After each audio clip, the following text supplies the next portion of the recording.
Thanks, Sam, and welcome back. I think we're all here. Is Jim? No. Well, we only lost one, Sam. And it's good to see people in slightly different places. I have the nice job of kicking us off today with a little bit of a reflection on yesterday. But I guess to go forward before I go backwards, a bit of a change of pace today where we're going to be thinking about some of what we heard and some of our own responses to that from yesterday and building up through the day to what the future might look like for MIQ. So we heard a lot of different perspectives yesterday. Just before I do that, Tess gave me some stats before. So we had the people in the room here yesterday, obviously, but we had a lot of people dialing in via Teams, via Teams. And if some of those Teams calls were groups of people in meeting rooms, so we don't know exactly how many people we had, but we had 250 connections via Teams, I think for Professor Baker and Dr. Town. We had over 100 Teams connections during the DHB session, and over 150 Teams connections for the international panel. So the really nice thing about that is it's not just us hearing these perspectives and thinking. The much broader MIQ whānau are thinking about these things as well, and that will really help in going back and with the conversations that we'll all have with our own teams about what came out of the 2 days and some of those little light bulbs that go off when you're listening and thinking and having conversations at the table. So that's fantastic, and one of the awesome things about technology, and one of those little silver linings, I guess, of the last year, but actually all a bit more up to speed with how easy it is to join remotely. So I wrote down some notes yesterday and again this morning just on my reflections on the last couple of days, and I guess as Angie put it this morning when we were having a quick chat, you know, one of the sobering messages from yesterday is it does feel like things could get worse before they get better. I remember saying to my husband at Christmas that it felt like it was going to get tougher before it got easier, and he told me that wasn't a very cheery thing to say. But you know, on the one hand, you know, we heard and saw the data that, you know, we've got record case numbers, and that's probably the tip of the iceberg when you think about some of the countries and their ability to simply count the number of new cases they're getting every day. And on the other hand, lots of messages about reopening, re-engaging, and, you know, our own PM is going to be having that conversation with the business community today. And so it's a real sort of tension there between we desperately want to get back to whatever the new normal is, but at the same time, this virus is still raging around the world. And Professor Baker's little picture that showed the wave of COVID versus, you know, the size of the wave of climate change and what that means for future viruses. You know, 20,000 novel coronaviruses in the animal kingdom. You know, that makes the movie Contagion seem pretty lightweight. And then at the same time, 20% of the world's population in the elimination strategy game.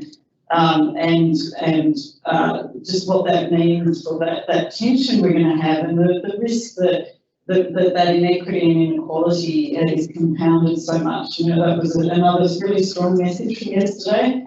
And something that Susie mentioned, I think just at the table, was you can go onto the WHO website and donate $10, which is roughly the cost of a vaccine, to go to developing countries. And she's encouraging people who get vaccinated to do that, sort of get one, give one. So that might be a nice thing for us to spread the word on. A lot of discussion yesterday around system design. You know, I thought the message around the hierarchy of hazards was really powerful, with PPE at the bottom of that hierarchy. So challenging ourselves, what can we do to eliminate the risk, to minimise the risk before we get to sort of living with the risk. And you know, Susie's comment at dinner that we need to bring in fresh eyes regularly, because, you know, we're in it. What aren't we seeing? Because we're living with this every day, and so how do we keep pushing up that hierarchy of elimination and minimising the risk, so that we're not so reliant on the human aspect of this. And we don't want to be blaming the individual. We want to make the system so easy to work that we can be confident that everyone in it, whether it's a returnee or a worker, can do the right thing every time. From my diary in the UK, thinking about the fact that the UK's got 40 countries on its red list, and they were adding 2 yesterday. Again, that's back to that 2 worlds, and it made me wonder, where we'll go with that very high-risk country list. And just, the message from Dr. Pezaro as well around the extraordinary inequity, and how at the end of this, the poor could be poorer, while the wealthier countries end up coming out pretty well. And, the Australian budget's just been landed, and one of the comments about why the Australian budget is looking pretty good is because Australia did pretty well out of COVID in terms of exports and relationship with China, and that's enabled Australia to give a lot more financial support back to businesses and communities. So it's quite an ethically challenging time for all of us, I think, when we think about how lucky we are to be in the country we are. But at the same time, there's a lot of difficulties around the world. And on the topic of reopening, that it's not a linear pathway, and sometimes there's a desire for nice, simple messages. And you might not have heard it because you might have been at drinks, but I ducked out to go to parent-teacher interviews and heard a bit of Lisa Owen interviewing Minister Hipkins, and she was really pushing him on when we're going to stop needing these hotels. And you're signing up for another year. Do we really need them for another year? And just that pressure to be able to give definitive answers about when this will end. And it's just not that simple, as we all know. I think it was Ashley who used the number 4 or 5 in talking about how long this will be around. This will be with us for a long time. The only thing we know is we won't be doing exactly what we're doing right now, but we'll be doing something. The message that the virus is the problem, people are the solution. I thought that was a really nice message to think about. What we can do together to continue to respond to the virus. Our risk appetite is really important. Our capacity and whether it will continue to be fit for purpose. These are all questions for the future. Infection prevention control in the broadest sense, thinking more probably about wellbeing, health and safety, of which infection prevention control for our workers is a key part. And the trust and confidence was another big theme yesterday, and our social licence across the system of COVID response, but in particular for us, the social licence to do what we're doing to people when they come back and they're curtailed for 14 days.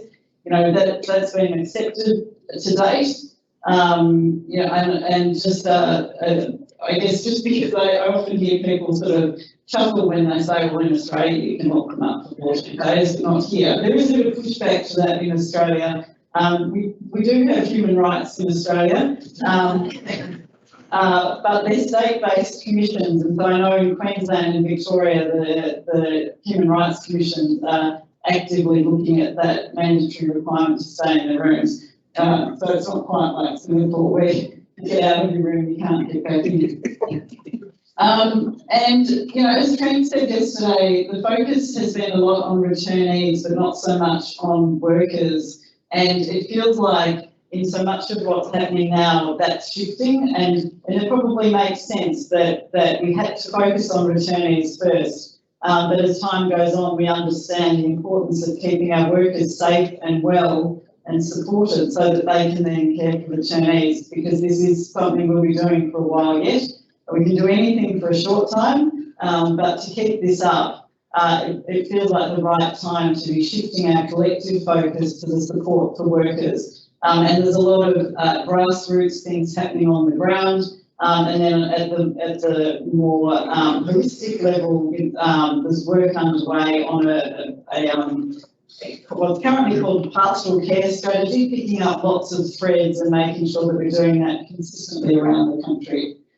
The discrimination and stigmatisation was another big message yesterday. Really sobering that in the CDHB survey, only a quarter of workers felt that they were valued by the wider community for the work they do. And that goes so completely against what we think our workers should be feeling. I would really like to think that every single person working in MIQ understands the direct contribution they're making to that purpose of supporting people to come to New Zealand while keeping COVID out of the community. And it's so disappointing, I think, to all of us to know that that's not the feeling they're getting in their communities. And so I really, I take my hats off to Canterbury DHB for initiating the survey. I'm really quite excited about expanding that nationally. We've also got some work underway to be able to capture the actual data so that it's not anecdotal, so that we've got an avenue for workers to go through so that we can get the full picture of that and use that to help push for some different attitudes, particularly from some of those institutions. We hear a lot from the education sector. We hear a lot, perversely, from the broader health sector, GPs and clinics where people go to, and even sometimes ED, where they're being told not to come in or to keep their kids away. Really, really disturbing.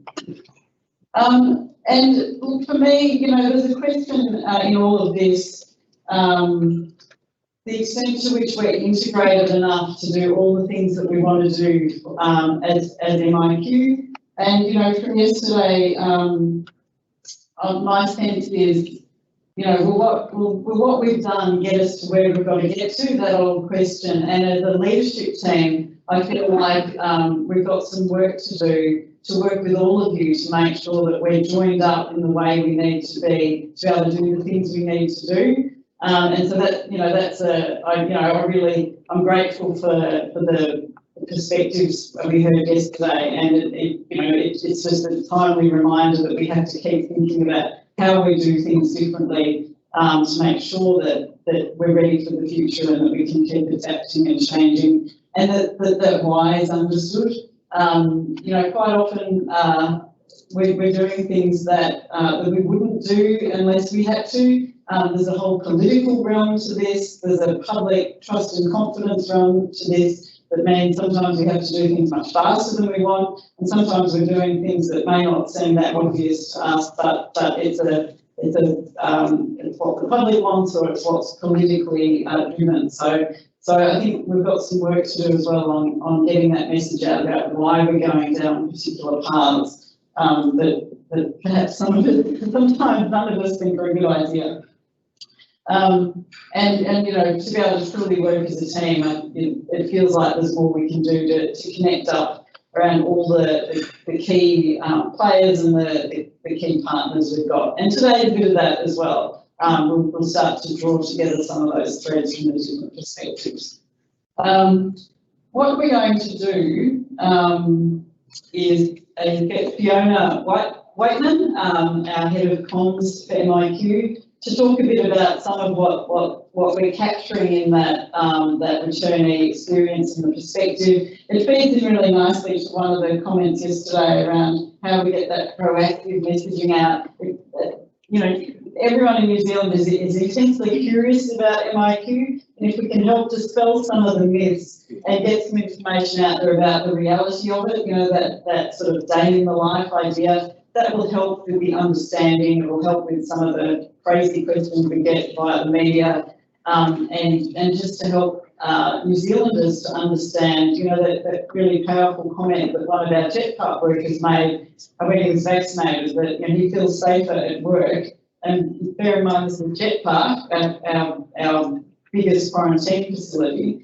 He feels safer at work than he does in the community, because when he's at work, he knows that everyone's doing the right thing and their infection prevention control standards are so high, whereas when he's out in the community, he has no idea whether the person near him has been exposed or is doing the right thing. So So the more we can get those messages out through the voices of the people that are living it, the better. And I know that's something, you know, Fiona is very switched on to as well. And if we could just stop responding to the 50 media requests a day, it'd be so much easier to be front-footed and get those correct messages out.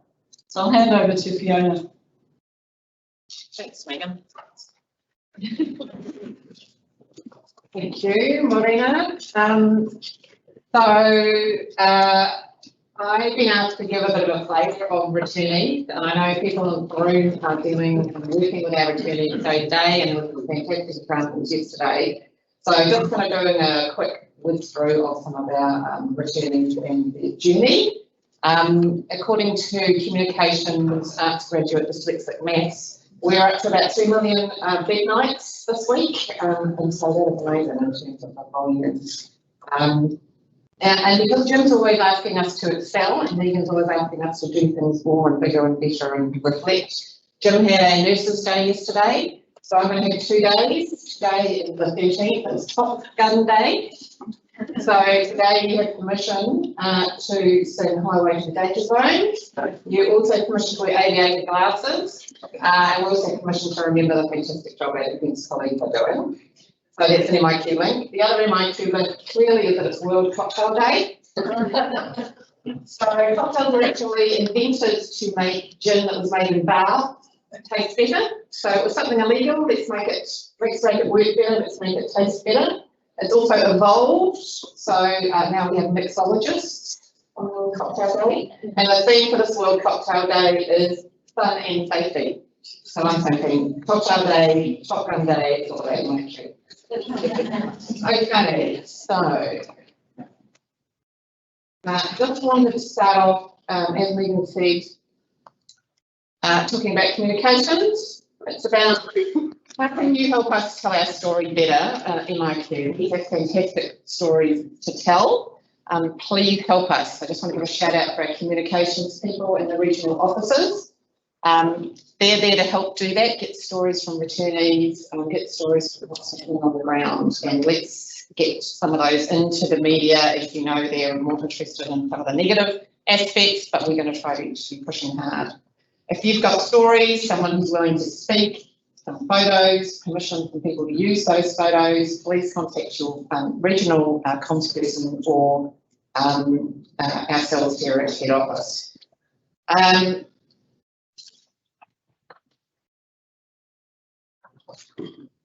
So returnees are coming in, they're looking at the media, they're looking at Facebook pages, they're looking at our website, which we're trying to upgrade and improve at the moment. There are mixed views about what it's like in MIQ from our returnees. So there are some positives. Daniel led with a let me get back to MIQ in terms of it was a peaceful, calm, stopping sort of the world stopped experience for him. But we do know that obviously it can be a difficult and scary and challenging time as well. And our returnees in MIQ are at the slice of New Zealand. So they bring with them the wonder and the challenges and the difficulties of all New Zealanders, and our frontline teams are obviously dealing with that every day. And that can be challenging for returnees and challenging for us. So we always think about 3 groups of people making MIQ work really well, our workers and staff, our returnees and our community. Communities, obviously, iwi partners, councils, schools, all working together along with our neighbours to nail our purpose, help people in and keep COVID out. We heard yesterday some amazing stories about iwi partnerships and what a big difference that's making for returnees, feeling supported in the community, feeling welcomed, and feeling that manaki taina, and so there's amazing work happening on the ground. In theory, it's a 14-day process, and we all know that there is a lot that happens in the 14 days. You know, there are IPC rules, there's testing, there's health checks, there's welfare checks. but actually it's a month-long process in terms of when people first think about starting to come back, going into lives, making travel arrangements, booking arrangements, pre-departure testing, arriving often in the middle of the night, and thanks to Ruby Jones, who's using her, it's kind of scary in the middle of the night. It's different, it's unusual. People are concerned and anxious, and they get this amazing welcome from our people on the ground at the MIFs. Not only do they get a welcome and people helping them with their individual issues, but also those same people are helping people when they leave. So when people go just walk out on day 14, we need to help them with their onward plans. What support do they need? Do they have anywhere to go? So the end-to-end support program is significantly bigger than a 14-day process. Here's just some of the things that we're doing from communications and across the team to help our returnees. So we've got our welcome pack. We do bespoke packs for groups, RSE workers and sports. We've got signs, we've got letters, we have these translated into 200 languages, 20 languages. I just want to give a shout out to Divya and our team who's leading and championing our returnees. Any feedback on any of that is always welcome. We know our returnees arrive, they get help and support. They have their health checks, their wellbeing checks. It is all an unusual environment for them all. And our people on the ground do amazing things to help them make it, to go above and beyond, not just make it a smooth process, to make it a human process. So here's a Christmas, for example. I love everyone dressed as Christmas trees. They're standing outside the windows so our returnees can see them. You know, people go above and beyond out there in our midst. So things happen in MIFs, life keeps happening. So Ruby Jones said this was her favourite picture, the one on the left. That was a child who took its first steps on the grounds at a MIF, capturing that. And the amazing support the staff gave include baking your cake the next day. Congratulations on the first baby steps. And you know, family are on the other side of the fence. It's close, but it's not there, and it's, you know, encouraging, but also distressing, obviously, for people in the midst. Oh, some examples.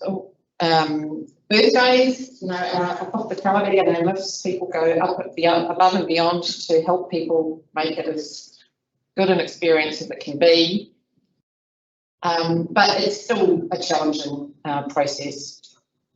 And sometimes it's really hard. We heard yesterday about grief and bereavement, and this was a lady that Ruby spoke to who'd lost her sister while she was in MIQ, and the support services that our teams give to people is very impressive. So returnees try to make the best of it, and some of them actually reflect that this was a really good time where we stopped, we were with our families, we had quality time. Other quality time, not always so successful. This is Taika Waiti, who did this picture of his room and his two kids, which he explained as the exploding suitcases experiment. And that's why there's always the benefits for exercise as well. Connecting in for our returnees, not only with each other or outside with families via technology, but some of the facilities are doing amazing things with Zumba or bingo on the room, just making it more of a community experience. Community getting messages to returnees. So on the left is a little "Don't worry, you'll be okay, be kind" message that the school kids in Wellington did for the MIF across the road. People in the facilities using creativity and doing some of their own things in terms of our Anzac Day promotion recently, where people could put things on the wall. So we are getting feedback from returnees. This is one way, by the windows. But we obviously want to hear more from them. We want to hear how they are, how they're doing, what they need to know from us. We know that people on the front line hear that. We also hear that through the complaints process. And as Megan mentioned just 2 weeks ago, we got up and running a returnees survey. So we hope to have some information up on that next week. So we had 700 people respond on their day 12 when we put the survey out in terms of letting us know what's working and what's not. And so I just want to end with saying, you know, our frontline are doing an amazing job. Our returnees acknowledge that and see that we are all in this together. Let's keep the returnees. If there's anything we can do from a communications front, please contact your regional comms person or here at head office. But thank you all for you and your teams and the amazing job they do for returnees.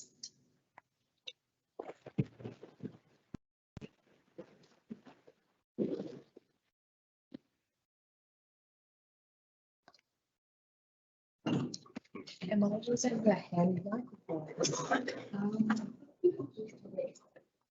Okay. Can everyone hear me? Oh, I understand.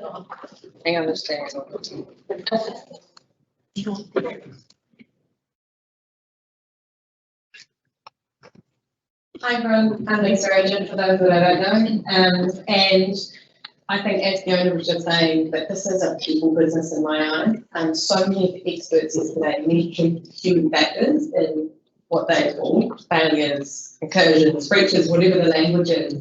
And I've got the joy of introducing Carolyn Pezaro, who is NZDF's Director of Psychology. Now, I know psychology is a really scarce capability out in the market. So I think NZDF is so lucky to have a team of 30 who create the selection process, who create these trainings for their people around the human factors in their operations, or what it means to be human in these kind of environments, and the fact that people may make mistakes. So thank you, Caro, and I'll hand over to her.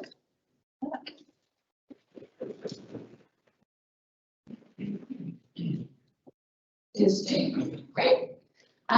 Kia ora, ko taikoria tuku maunga, ko rangatiki tuku awa, ko pakapakatia tuku whenua, ko hākia tuku tūranga waiwai, ko te tau aorangi o Aotearoa tuku iwi, ko Carolyn tuku ingoa.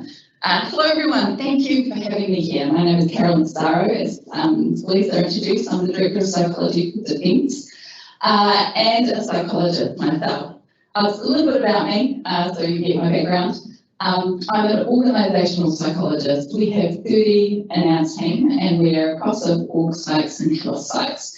Not clinical. You don't have couches, and you don't interpret dreams or any of that stuff. And I cannot read minds, but I'm thankful no one turned up with a tinfoil hat, so I appreciate that. In terms of human factors, when I was doing my thesis, my research, I looked at crew personality and how it mediated the relationship between safety attitudes and actual behaviour in crew environments. And that was considered a human factors topic. But I will confess that it was 15 years ago. And since then, I have done a lot of development and delivery of human factors training, but it's only a small portion of my role. So I wouldn't consider myself a human factors expert. I am more interested in work and making work good for the people in Defence Force. So that covers all areas from assessment and selection, so making sure we have the right people with the right skills and abilities to do the job.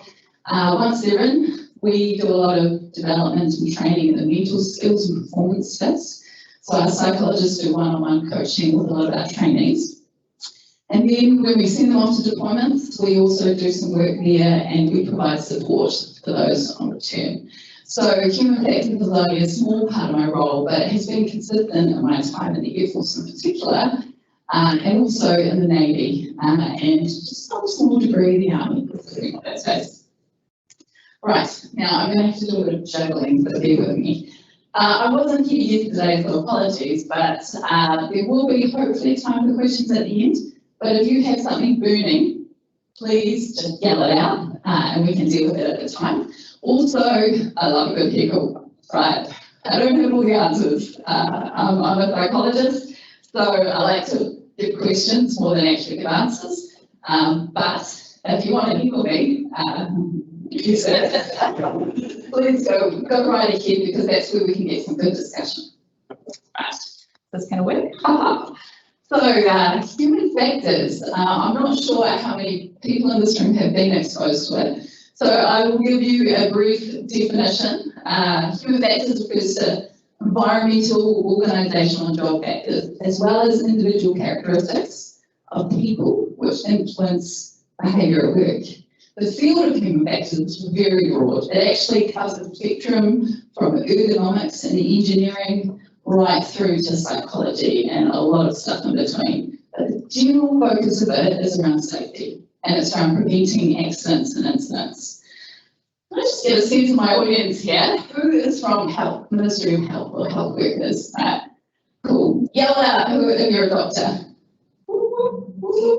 Nurses? We got nurses? Yeah, cool. So I'm thinking some people in the health industry might have been exposed to human factors in the past. I see you nodding heads. Yeah, awesome. So hopefully there's a little bit of expertise in the room we can draw on. Right, so we're talking about preventing accidents and incidents. And I pulled this headline from the news, not to rub it in your face, obviously, but just to point out that we know that failure is going on, right? And Lisa was telling me that there's been lots of terms used for these words. So we've heard the term failure, and apparently yesterday somebody used the term breaches, which I quite like, reminds me of my grandmother's Sunday. And then another term was used, incursions, which is also a favourite of mine because it's very military enemy incursions. But what we're talking about is things going wrong, right? Things going wrong for you that might result in some kind of risk to life, if it's COVID getting out in the community, or risk to the economy, right? Those are the things that we're trying to prevent. So, next slide, probably. Right. I just want to put it out there at the start, the NZDF is not immune to this. In fact, we're well aware of the implications of what happens when things go wrong. When people make mistakes, or when the organisation itself sets us up to make mistakes. We're not immune, and also through experiences like Anzac Day crashed in 2010, we're not immune from media scrutiny. In fact, it's our constant companion as well. So I have had some experience and exposure to post an incident being absolutely ridiculed or run over the coals in the media, which I've been watching the news, so I know you guys are going to do that too. And it does impact us, and it does impact the human factors situations that we encounter. It adds pressure, it adds stress, and it makes things a whole lot worse. But we can relate, and we are not perfect in the NZDF. So I'm going to talk to you today about what you can learn from aviation and what I've learned over the years from working with aircrew in the Air Force. But I'm not coming from a position as a superior who knows stuff that you don't. I'm coming from somebody who's lived through serious accidents and incidents and know that we're not perfect and just want to share our learnings with you. And we're still not perfect, but it's a journey. So what am I going to do with you today? Well, I'm going to talk a little bit about human factors and what it is for those of you who haven't had any exposure. Then I'm going to talk about the fallible human. And to PJ for that, I'm going to focus on pilots because we all know they're the most fallible amongst us. I did make a promise to I'll make it now. I'm not going to make any engineer jokes today. I also want to talk about you specifically, MIQ. Now, I do this as an outsider, right? So I do have inside knowledge. For those of you who see my last name and think that sounds familiar, my husband worked here before Christmas in the EV headquarters, working with the defence team there. And so he brought home some good stories for me every day. My team was also out there. My team was psychologists providing support to the defence personnel deployed across our facilities. And so I've heard some stories coming through that and feedback situations. So I've got some understanding, but the reality is I've not been in a MIF and I've not worked in a MIF, so technically I'm an outsider looking in. What can we learn? What can we learn from aviation that might be helpful to you? Admittedly, this is a 1 hour session, so lower your expectations. I'm not going to provide you the answers to remove all failures from MIQ, but I hope to share some learnings with you. And then maybe point you in a direction of what you can do that will hopefully set us up nicely for the session that follows after. Cool. Right. So, you have an Air Force psychologist here, so I have to do some war stories for you. What up, pictures of airplanes. The origin of human factors actually dates back to around World War II. Now, what we know is that the first controlled flight was roughly, I think, 1903, if you believe it was the Wright brothers. And then within 30 years, we had 4 engine aircraft dropping bombs over Europe and Spitfires doing dogfights over the skies of Europe. That's a really steep sort of technology curve there. And as a result, there were some design flaws. Now, this is a B-17 flying Fortress. It was a US Army aircraft. It was in World War II. There was no US Air Force at that time. It was an air corps within the Army. And what they found was, as the B-17s were coming to land, pilots would touch down, and then after that touchdown, the kind of process was they would pull up flaps. But what would often happen is a situation here where instead of pulling the flaps up, the pilots would pull up the undercarriage and then bottom out the aircraft on the runway. And this was a really common occurrence, and as you can imagine, it was quite expensive and quite detrimental both to the egos of the pilots and also the aircraft themselves. It was expensive, and the Army took the typical Army approach and told the pilots to stop it. Stop it. If you do it again, we'll charge you. So that was the punitive approach to dealing with errors. But it didn't actually work. This error kept happening. So it took a psychologist, a guy called Alfonso Schipinitz, to come along and investigate why is this error continuing to occur? The pilots who do it, yes, a lot of them knew, but they were well trained and they were, briefed on this kind of incident, but it kept occurring. And punishing them, putting them in the brig or picking them off the program didn't seem to be enough of a deterrent to stop it. So we did a lot of interviews, and then he went into the cockpit of the B-17. Now, I did have a picture of that, but my husband stopped me from putting it up there because he said, look, Carolyn, to break it to you, it's not a B-17 cockpit. Even online, and you found all the text and all the detail, like, you know what, this has just got too much trouble. And he said, PJ will know if you put that picture up there, so it's not here. But what he did find was the flaps. And the undercarriage levers were very close together and they looked identical. So when the pilots would land, they would reach for the lever and they would often pull the wrong one. So all he did was add a simple addition where the undercarriage lever, he added a wheel to it, shape of the wheel, and they could feel it. And for the flaps lever, they added a shape of a flap. Overnight, the pilot IQs jumped up about 20 points and that error stopped happening. It was a design issue. So that psychologist was considered the father of human factors, recognizing that people's mistakes aren't just necessarily about their own inadequacies or stupidity, but maybe the system or the environment that they're working in sets us up to make mistakes. Of course, it's evolved a lot since then. As technology has gotten better and better over the years, there are less and less accidents related to design, thanks to our amazing engineers. Aircraft getting better. But what that does mean is that now we do a kind of analysis of the aviation accidents out there. The primary cause is often human error. So when it used to be design flaws or mechanical issues, it's now people issues. When I talk about human factors or people issues, I'm not necessarily meaning pilots making mistakes in aviation. I'm talking about a lot of things: communications issues, supervision issues, organisation issues, culture issues. There's a whole bunch of things that contribute to the statistic of human causal accidents. And it's not limited to aviation. So for those medical people in the room, this is an article I pulled offline. I was trying to get some New Zealand out. It wasn't as easy as I thought. But in the US in 2017, they were saying that death due to medical error was the third leading cause of death in the United States. So medical teams are also subject to making mistakes. Who'd have thunk it? And I just want to draw a little bit of similarity here between surgeons and pilots, right? Surgical teams. Now, I will confess, my mother is a nurse, so my view is skewed. There is some bias there. But my father-in-law is a GP and my sister-in-law is also a doctor. It's balanced out by another midwife in the family as well.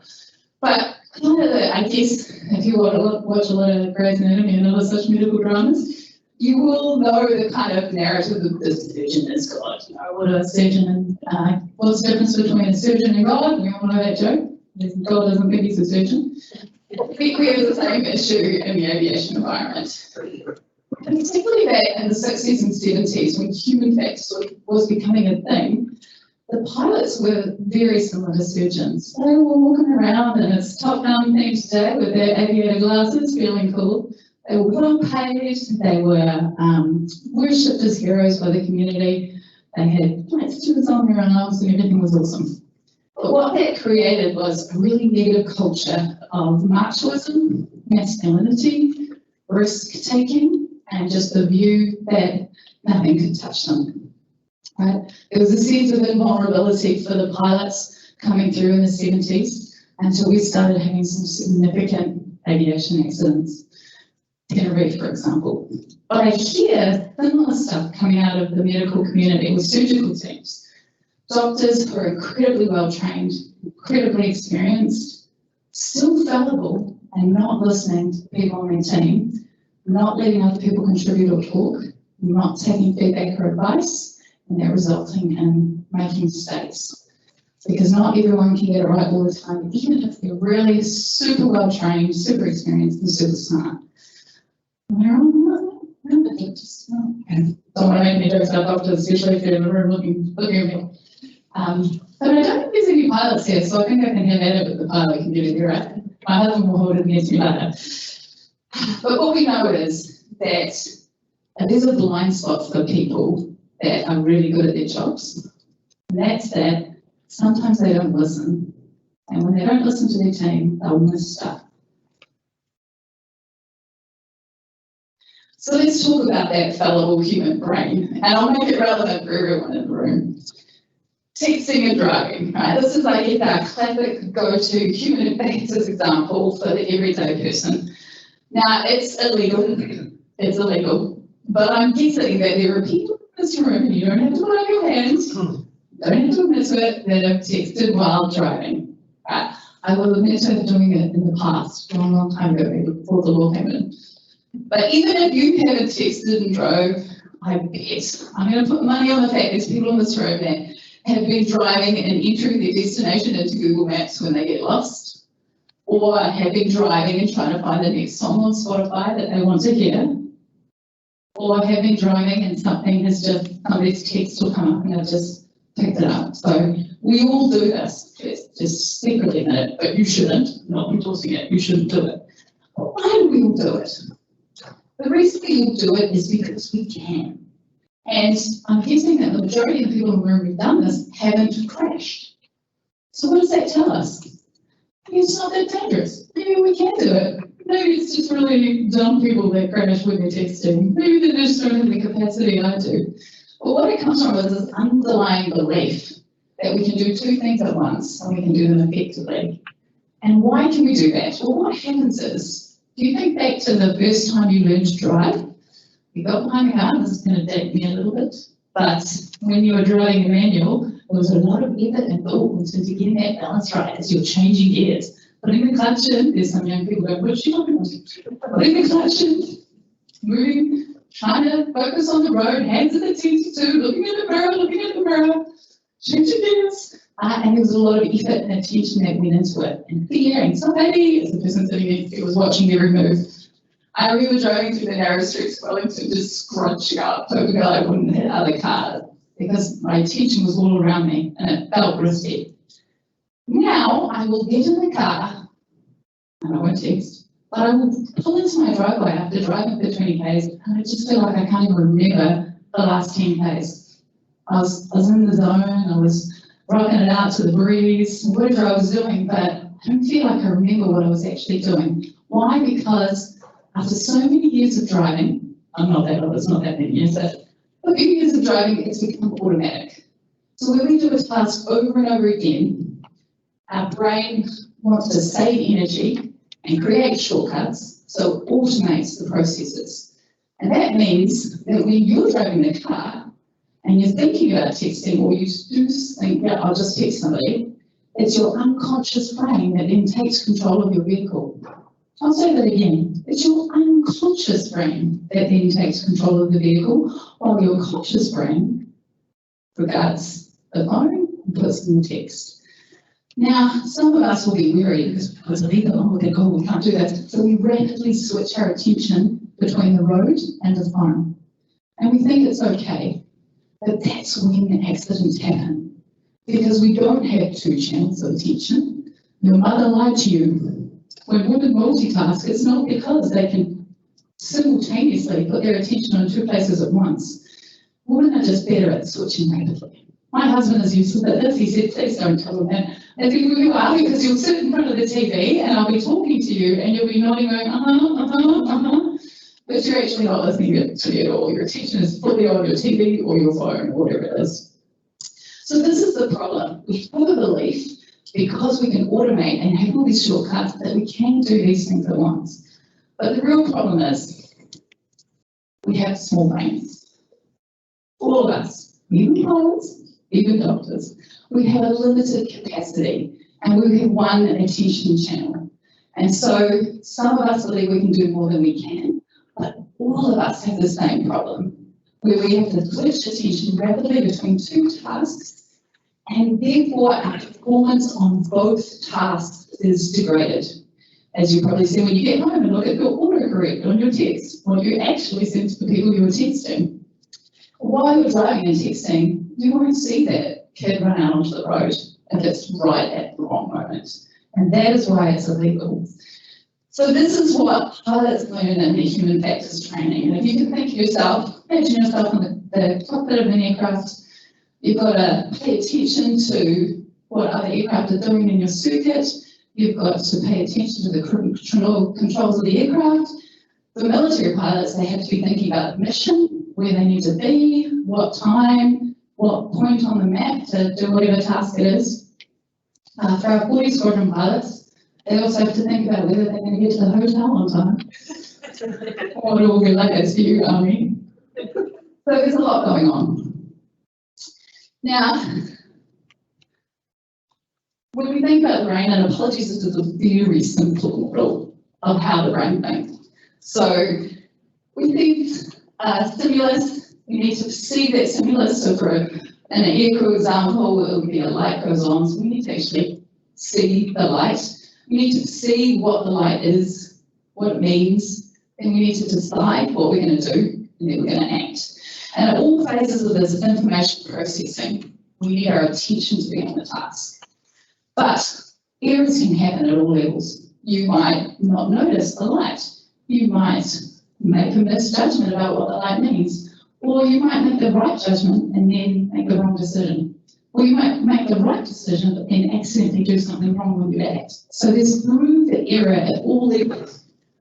And if you can imagine, when we're working in a team, we've got multiple examples of error for all the different people in the team happening at all different levels.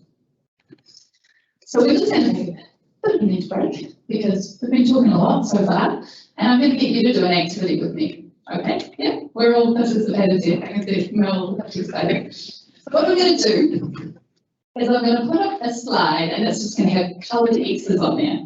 This is called the street test. So for the health people in the room, if you did that first year psych paper, and what I want us to do as a group, and hopefully this will loosen us up a little bit, is we're going to read the colours out loud as we go along. So the X's will be a colour, and I want you to read the colour. And would you time it? I'm really good at time. How long do you take just to do it? Okay, it's going to seem easy to you. You're going to be arrow what it's all about. Let's just see it as mutual break. Okay, I'll do it with you, but I want you to drown me out. You ready? Here we go. Red, green, yellow, green, green, red, green, blue, yellow, blue, yellow, yellow, blue, green, green, blue, yellow, blue, blue, yellow, green, yellow, green, green, blue, green, blue, yellow, green, yellow, green, blue, green, green, green, green, red, Oh, look at that, how long is that? 34 seconds, you can all be pilots, that's what you need. That's what you need. Pass the intelligence test. Okay, moving on, all right. That seemed too easy. I'm going to ramp it up a notch. And what I'm going to get you to do on the next slide is the exact same thing. This time there's going to be words, but I don't want you to read the word. I want you to say the colour, just like you did this time. Okay, let's have a go at it. Here we go. My 9-year-old can do this, so I'm thinking you can too. He had great pleasure in it. Here we go. Red.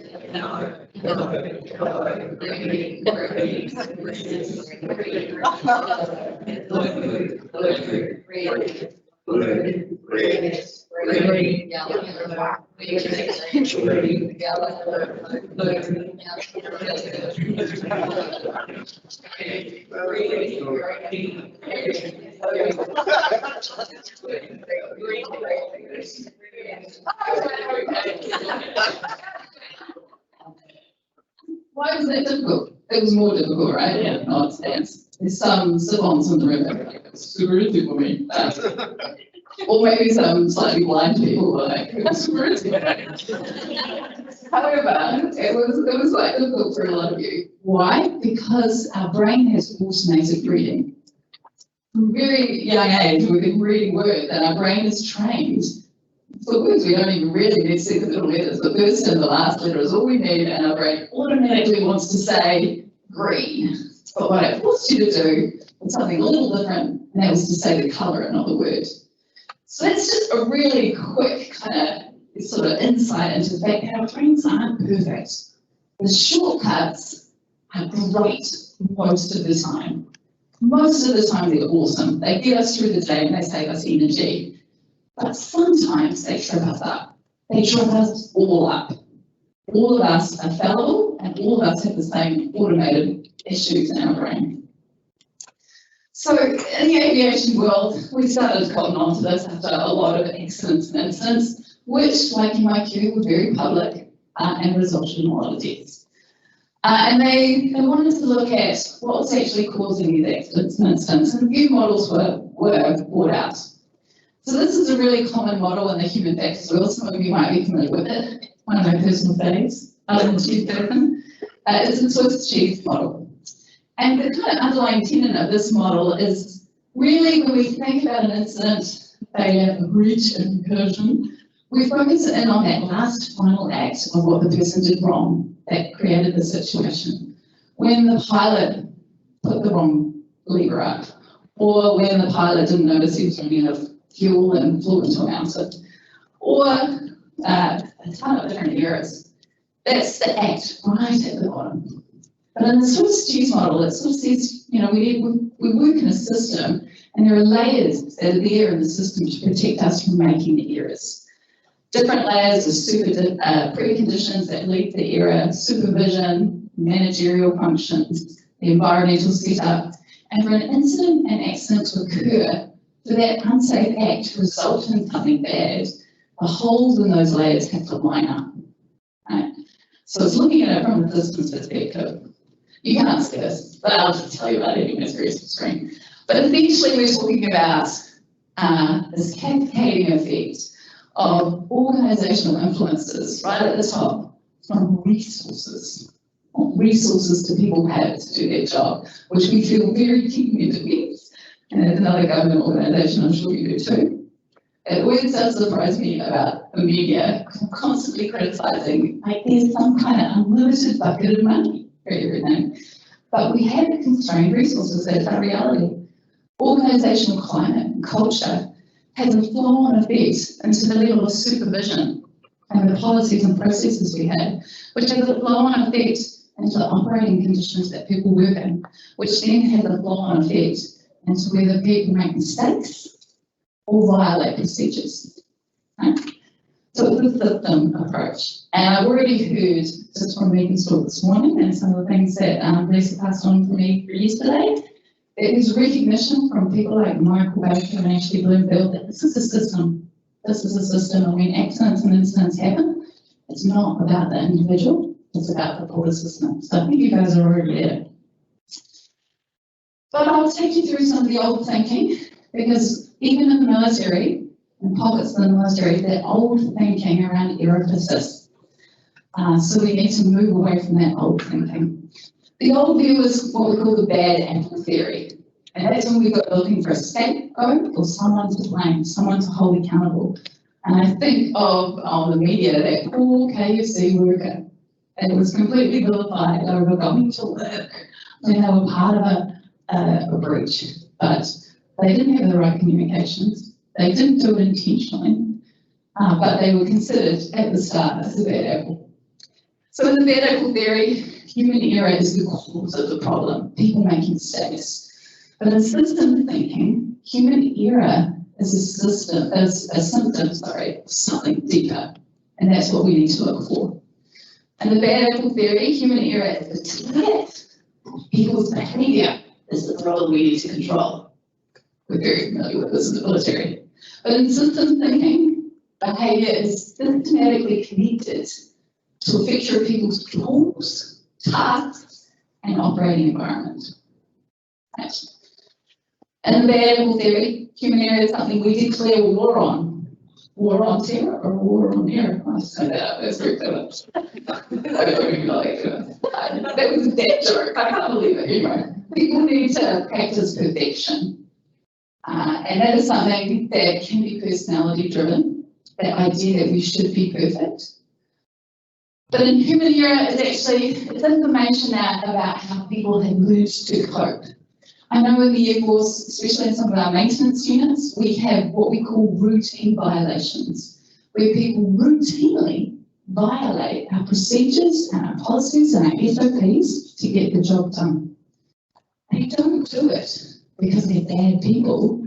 They do it because they lack resources, or the procedures haven't been updated, or they need to do a workaround to get the job done, to get the aircraft out on the line. All these complexities and systems around that lead them to make it. It's a way of coping with the situation at hand.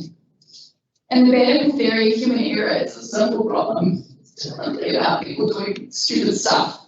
Once all systems are in place, we'll just get people to pay attention and comply. Right? Comply with the procedures. We just get them to comply, all the error will go away. Now, that's old thinking, but that thinking persists. We have to admit it to ourselves. It's this in the military, it's just outside of the military. But in system thinking, human error is a problem at least as complex as the organisation that helps create it. And I'm going to say I haven't seen any more complex organisations than MIQ. You guys look really complex. And in the bad apple theory, with tighter procedures, compliance, technology, and supervision, we can reduce this human error problem. And that is a very pervasive thinking, and it's not entirely wrong. Those are mitigation strategies. But in systems thinking, with better understanding of the messy details of people's daily work, we can find ways to make it better for them. And I don't have greatest understanding of the messy details of your work, but that would be what I would want to do if I was coming in as a human factors expert to help you out, is get into the nitty-gritty messy details. So what are these messy details? My outside of view. Before coming here, actually, I was invited to do this talk back in February, I think. And back in February, I did do some preparation. It's been a few months since then, but through Dan, my husband who was working here, I got some contacts. I talked to some rec leads about their experiences, go, hey, what's it like for you, what's going on? And there were some things that came through, right? I was actually really surprised about the positive commentary that was coming from the rec leads. And the positive thing that people were saying was there's a lot of teamwork, a lot of collaboration, people are working really hard, they're having amazing experiences they never would have had anywhere else. And those experiences were growing people. So there was a lot of good news, a lot of good stories. But some really consistent things that were coming through was change fatigue. Yeah.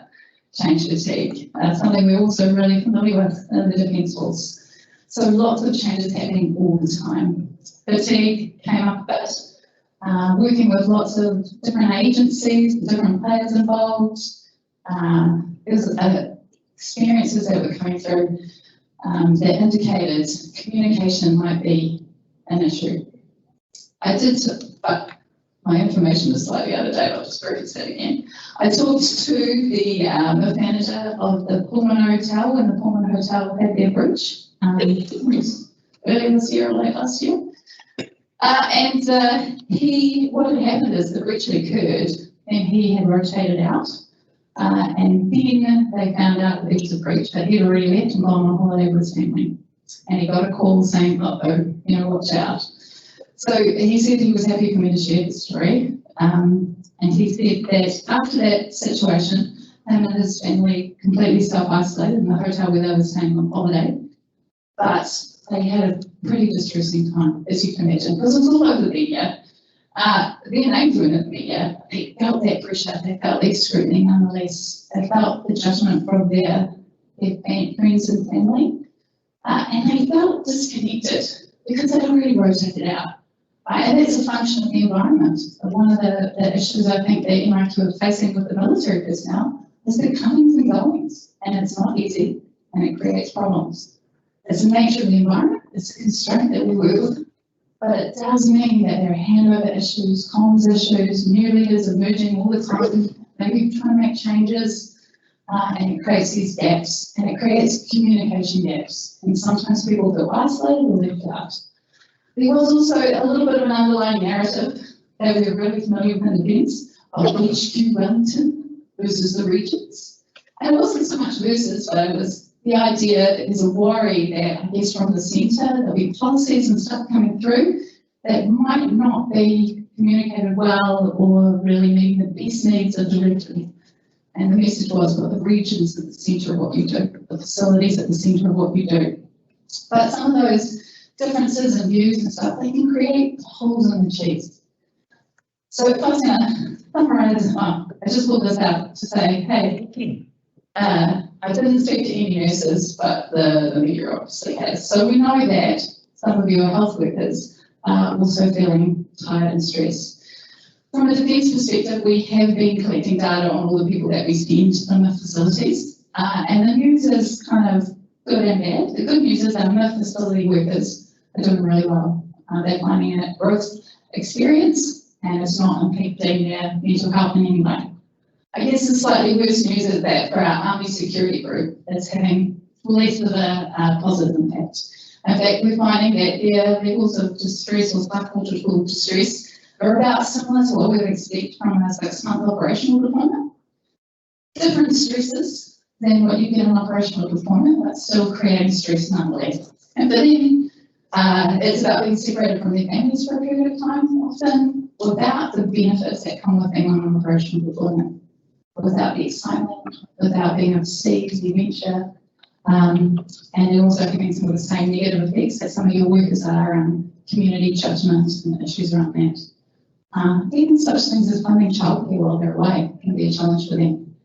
But that is impacting them. It's impacting their idea of whether the Defence Forces, what they want to do, if this is the job, which is not what they signed up for. And I imagine you're probably collecting data on your other workers that is similar in other areas. So what does this mean? What are your holes in the cheese from my point of view? So obviously this is not definitive, it's outside looking in. Your facilities are not fit for purpose. This was mentioned, I think, by Megan, it's mentioned by Michael Baker, as a constraint for you to work with them. Hotels were not designed for quarantine, and that's a hole in the cheese, that's an environmental issue. People are working while they're fatigued. So this has been a real focus of human factors. And what we know is that if you are not getting good sleep, if you're sleep deprived, then sometimes it can be your performance level will be similar to what you would be like if you were working drunk. So there's lots of research that equates fatigue to like alcohol level. Your reaction times are slower, the decision making is poor. And so you're working in a high risk environment in terms of virus spread. And if you're fatigued, your performance may be impacted. Not always, but maybe. And there's some really good research around how to deal with it. It's not about people getting good night's sleeps, because sometimes that's just not the reality. It's impossible, right? We have to work within our constraints. So a researcher from Adelaide University, Drew Dawson, who's actually the guy that came up with the comparison between blood alcohol, he promotes this idea of fatigue proofing. How do we work? How do we design our processes to work while we're fatigued? So we imagine the lowest common denominator, people are really, really tired and not focusing well, and we set up procedures for that, not for procedures for when people are sharp and onto it. People are working under stress and pressure, all right? That's what that news article said about your nurses, and that's what we know about some of our defence personnel. And that is completely to be expected. They're under scrutiny. Some of the situations they're dealing with are highly emotional, highly distressing. Dealing with returnees who are grieving, who have issues, that's stressful. That's pressure. And we know that when we are under stress and pressure, sometimes that can affect our performance, particularly if we are in that situation for a long period of time without relief. So having good processes to help people cope with stress is a really good way to go. There's constantly changing procedures, right? And that's good. You know, I know that looks like a bad thing, but that tells me you're evolving. That tells me you're trying to make things better all the time. And that is good, and I wouldn't change that you're trying to improve things. I think that's fantastic. But it does mean there could be a hole in your cheese around that as new procedures are updated. If people aren't up to date, that's going to be one of those layers that might get an unsafe act get through. Organisational growth rate. That can create issues for you. Your guys have grown so quickly, so fast. We're just over a year into this, and look at this room. So that's going to create holes in your cheese. What are those holes? Those are the things we need to determine. Handovers and staff turnover. I have a lot of people say to me, you don't like the system that the Defence Force has. We don't like it. And that's because there's risk around it. Absolutely. Let's acknowledge that and let's work with it. It could be a hole in the cheese. How do we deal with that? Communication channels. You're in a situation similar to Defence where you have regional facilities and Wellington HQ. Just keeping that distance. Even having your kind of leaders and your policymakers here and workers on the ground out there, it's going to create some dissonance between the two. And you've got to figure that out because that could be a higher level hole in your cheese. And evolving organisational culture. So what is the culture of MIQ? I think we might find that out a little bit later on. But we've got a mix of organisations here. We've got NB leads. And I was actually just talking to a friend of mine who works here in comms, and she was saying there's NB culture and there's MIQ culture. And she sort of said to me, NB culture is like, oh, it's nice work-life balance. MIQ was, oh my God, how much to do? It was literally what she did to me. So, I mean, what does that mean for you in terms of errors? It sounds like it's high-paced, it's demanding, it's full on. There are a lot of good things with that, but what holes does it create? So what can we learn from aviation around this? What has aviation taught us about all these things? Because they're all very similar. Especially military aviation, we work with stress and fatigue. Long-haul pilots are often fatigued. We also have, this huge growth rate in technology that we're coping with, different organisational cultures. So what can we learn? Environmental design is incredibly important. Now, I'm going to say you guys are restricted with that because you're working with set facilities, but what can we do within those facilities that will help you provide mitigation strategies so there's no holes? Checklists. This is a really good thing that the aviation world has gifted to the rest of you, and it's been taken up hungrily by organisations such as surgical teams. It's they're using oil now on ships, and lots of different industries have taken up the checklist approach. The checklists, all checklists are not equal. Even when we bought the Texan T6 into service, which is a really cool, sexy training aircraft that does the aerobatics, the checklists are there. It had to be done by a single pilot, and it was like a brick. Couldn't even lift it, and then they had to kind of turn the pages to do the checklist. It wasn't actually done particularly well. So you need to think about how a checklist would function for you, especially if there's owning equipment or going through a process with a person? Does the checklist create holes? Is it fit for purpose? Is it doing its job? But they are an incredibly good way to, I guess, relieve stressed and fatigued brains from trying to remember stuff. Debriefing. This is a really big one for the eco community. Every time an e-force goes on a sortie anywhere overseas, when they finish, prior to checking into the hotel, I'm joking, they will sit down, they'll debrief that flight. What went wrong, what went right, what did they do well, where were the gaps. And it's through debriefing that we can make teamwork better, we can improve comms, we can improve what's going on.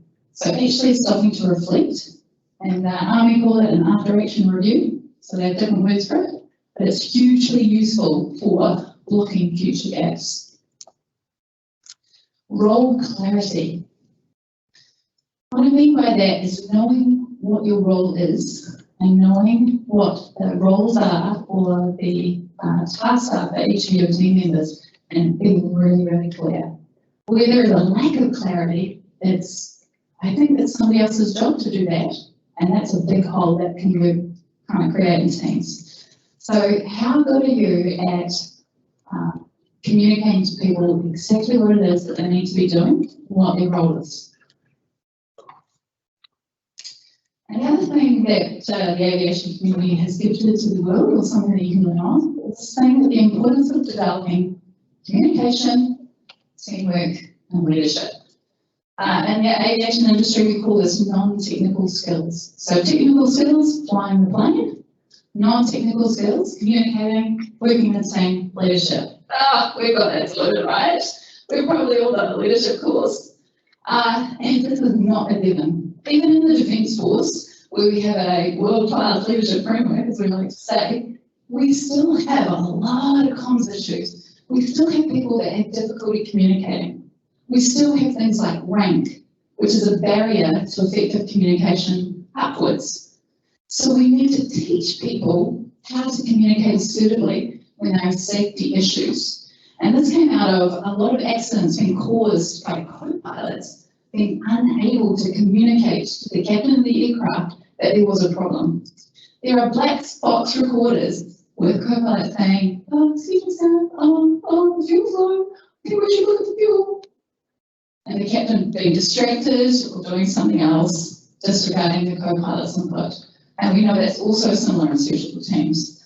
So we actually need to train people how to communicate. I know. We think our mothers and fathers did it, but this is probably the biggest one. We do need to train people how to work in a team, and we need to train leaders how to be good coaches, be supportive, and create an environment where things can be set, and where safety is important. And the final thing we can learn from the aviation industry is the very, very strong importance of culture. Now, at the start of this presentation, I showed you a picture of the Anzac Day crash back in 2010. This was a picture that was given to me by a junior pilot on 3 Squadron, which is the squadron that flies the Iroquois helicopters. This was around about a year before that Anzac Day crash. This was in a place called Dirt Flat, which is one of our training camps to the southwest of Blenheim, up in the ranges. And what you can see here is 5 Iroquois and what looks like a snowstorm. And there's a 6th one that you can't see. And you would be fine thinking that's a snowstorm. The weather report was that there was a snowstorm on the way.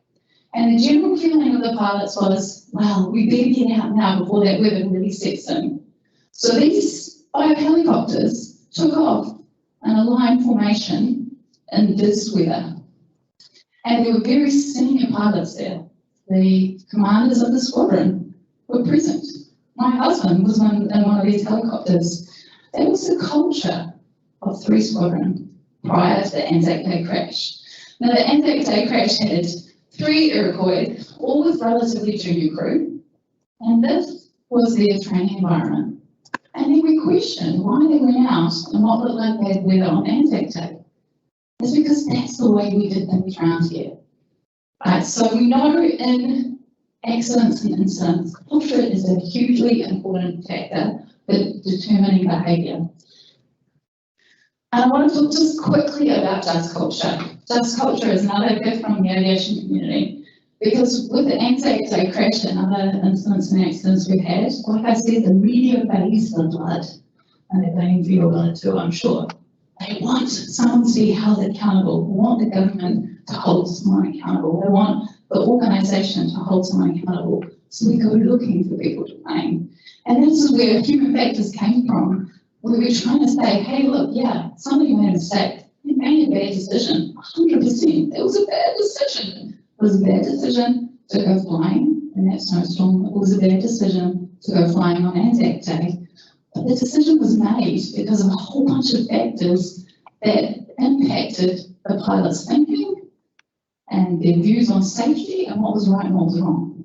So in a just culture, we look at the bigger picture. We look at what the environment people are operating in. And when an incident happens, when a breach or an incursion happens, we ask ourselves a few questions. Exceptional behaviour, was it going above and beyond expectations? Yes.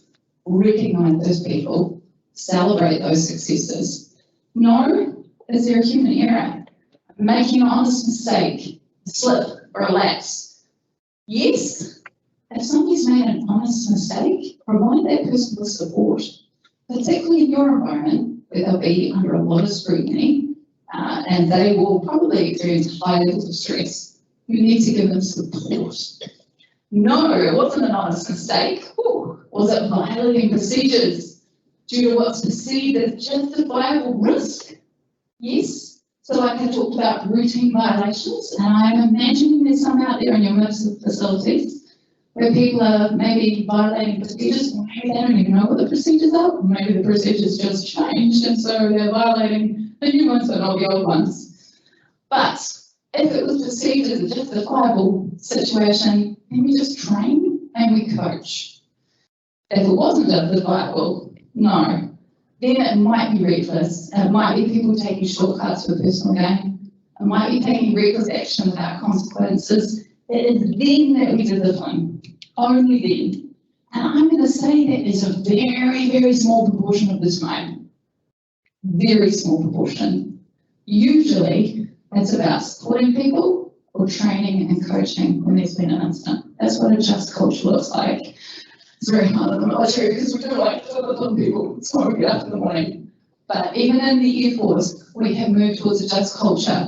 We do not knee-jerk and charge people, but we investigate, and when it's a situation of an honest mistake, we train them, we coach them. That's how we approach it. Switch we do, and we being the royal we at MIQ.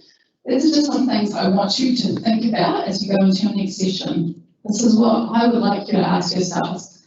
What are the characteristics of your culture at MIQ? Have you stopped to think about that? Because you're about to. How do you communicate? How do you collaborate? Just taking a look at the way that you do things, getting to the nitty-gritty. How do we deal with errors, mistakes, and failures? In any organisation, whether it's one with high risk or not, how you deal with failures is very important for determining whether people want to come to work, whether people enjoy their workplace, whether they feel they can learn and grow, or whether they'll hide their mistakes. Because when you deal with mistakes and errors inappropriately, people will hide it. They won't report it for fear of repercussions.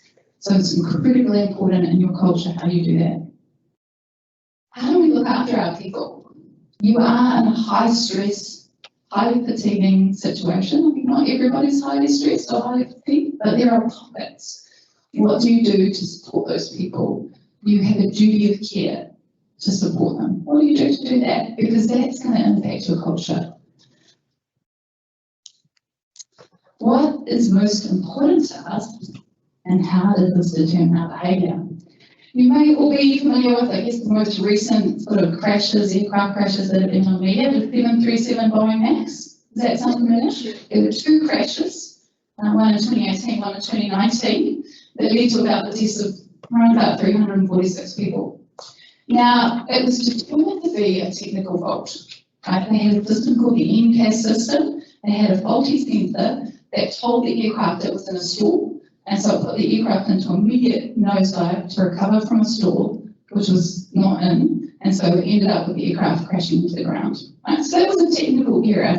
But the human factors underlying it were that there was nothing about the EDCAF and the pilot training manuals. So the pilots didn't even know about it, which meant they wouldn't be able to recognise the error when it happened. Worse yet, they're back in the news that there are more failures in the systems, the electronic systems of the 737 MAX. And there's now a whistleblower who was a production manager at Boeing saying it was the culture of the organisation that led to poor production standards, where they were prioritising time over standard, cost over standards. So for Boeing, what was important to them? Money, efficiency. What seemed less important, now they wouldn't say this, but it's not what you say, it's what you do that determines what is important to you. And high standards of productivity apparently weren't as important to them. So if responding to the media or justifying yourself to the media is important, it's going to change the way you treat people who've made mistakes. What is important to you is keeping this country safe. You also need to do some thinking. What is it that we're really measuring ourselves against? Because that is going to determine how we treat people and how we behave. And how are the characteristics of the culture, which hopefully you know, so to start thinking about next, how do they impact our resilience to errors? Right. So the Air Force has come a long way, but we're not there yet. But God, we really learned from Anzac Day.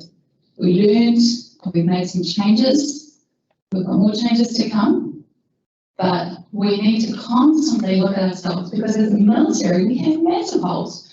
Having a rank structure is a massive hole in our chiefs because it does impact communication. Having posting cycles, as you've experienced, is a hole in the chiefs because we're continually moving people on and losing organisational knowledge. So we have to constantly be vigilant against how our culture is creating these safety issues for us. That's something you guys could do to reflect. And I think I might have come to in my presentation. So, are there any questions? That's it back. Canterbury, really interested in your topics there and giving you quite a bit of insight into dealing with incidents and breaches. And they're dealing with you at the moment where staff just doing the wrong thing, wearing PPE, and they've been in the game for a wee while. We're thinking, what's going on? Is it complacency? Is it change fatigue?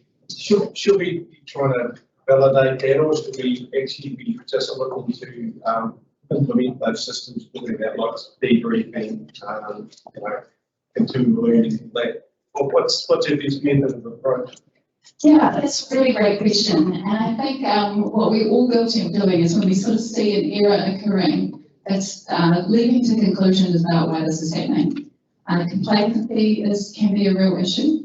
People may be being tired, but really the best thing to do in that situation is to go and talk to staff. Go and talk to staff and say, look, we've noticed that there's some issues around how we're donning PPE, how we're going about it. Let's just do a bit of a working group and look at why these errors are occurring, what you guys think is going on, because that is where the information is at, is with the people who are doing it. And then say, what do you think we can do to make this easier for you? And it may be one of those solutions. It may be having a PPE checklist. It may be having a buddy system. I'm not sure what your processes are, but it might be a buddy check system. So for the air crew, there's a checklist, but there's a responding system where the captain will do a check on the item list, the co-pilot will say check. So there's a two-person approach to checklists. But you won't know the right solution until you get the information. So my recommendation would be to investigate at the source, talk to the people who are making the errors, and make a solution that fits the situation. And then share those learnings with other people because they may be relevant in other areas. But yeah, some of those solutions could work if you find out exactly, is it complacency, is it fatigue? Find out what the cause is. Yeah. Anyone else? Yeah. How's Dan doing after his deployment? He doesn't be right. No, yeah, he's doing really well. Yeah, he loves it here. Any other questions? Awesome, well, it's probably time to hand over to Lisa. Thank you so much. Huge thank you to you. So much of what we do is a complex system. It's not just the system, the environment, our culture is so complex. We're multi-agency, we're multi-location, and that just adds more to our strategies model. So that was wonderful. We have a wee gift for you.